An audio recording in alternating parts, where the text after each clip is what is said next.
Айныңэч Бигербево Попова Айталина Евгеньевна. Я являюсь заместителем руководителя Ассоциации коренных малочисленных народов Севера Экченмола. Я хочу рассказать о своем восприятии танца хэджи, да, кругового танца хэджи. Я с детства очень любила этот сакральный танец, очень любила танцевать со взрослыми, слушать, как запевает моя бабушка Слепцова Мария Афанасьевна. Она была запевалой, она была активисткой, и ее везде звали, да, чтобы она была запевалой, и она с радостью соглашалась. Помню, как она мне рассказывала, то, что этот танец они танцевали на праздниках, во всяких важных мероприятиях, да, и могли этот танец они танцевать до утра, так как танцуя этот танец, у них все больше и больше прибавлялась энергия. Я специально не училась танцевать хэджи, не училась запевать, да, но я очень просто мечтала, но я очень хотела, мечтала быть запевалой.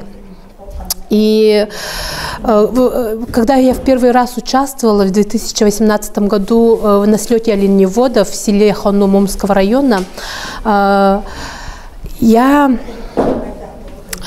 когда я вот начала запевать, я как будто бы вошла в трансовое какое-то состояние, да, и как будто бы в меня вселился какой-то пожилой человек, да, и в ходе танца у меня поменялось все поменялось, движение, интонации, как будто это говорю не я, да, и прибавилась энергия, и у меня было такое чувство, что я могу петь, запевать танец хэджи до утра, да, и вот это ощущение, я так удивилась этому ощущению, но никому не рассказала, да. Потом в 2019 году на слете оленеводов к столетию знатного оленевода Слепцова Степана Григорьевича тоже участвовала на конкурсе, и тоже когда начала запевать, у меня тоже такие же ощущения были. То есть тоже я вошла как будто в трансовое состояние, у меня там все движение, как будто все, у меня все поменялось, да. Я же раньше этого не училась, да, не интересовалась, да, что это означает. И когда я спросила, я уже была очень удивлена, и я спросила мою бабушку, садовнику Зою Степановну, возможно ли, что, танцуя этот танец, человек может войти в трансовое какое-то состояние. Она сказала, да, такое бывает.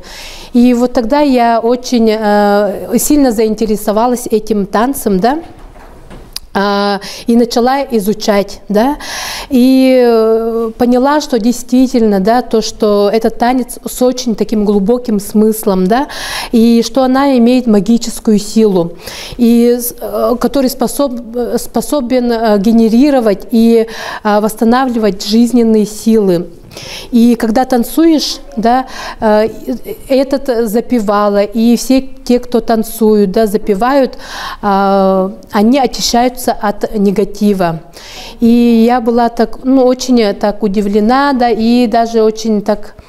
И я поняла, почему я начала запевать. Это мои предки меня звали, чтобы я танцевала, тоже запевала этот танец, да. И поняла, что нужно эти знания обязательно передавать детям, да, из поколения в поколение, чтобы наши дети тоже знали, что какое значение имеет наш танец хэджи. И очень хорошо, когда проводятся такие семинары, мастер-классы, фестивали, да, по хэджи. И я считаю, что нужно и дальше популяризировать этот танец, да.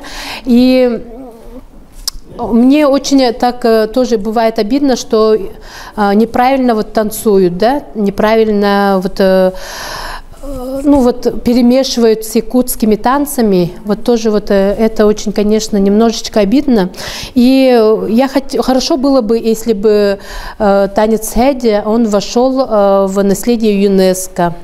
И чтобы дальше он был еще популярнее и популярнее, как якутский танец агокай.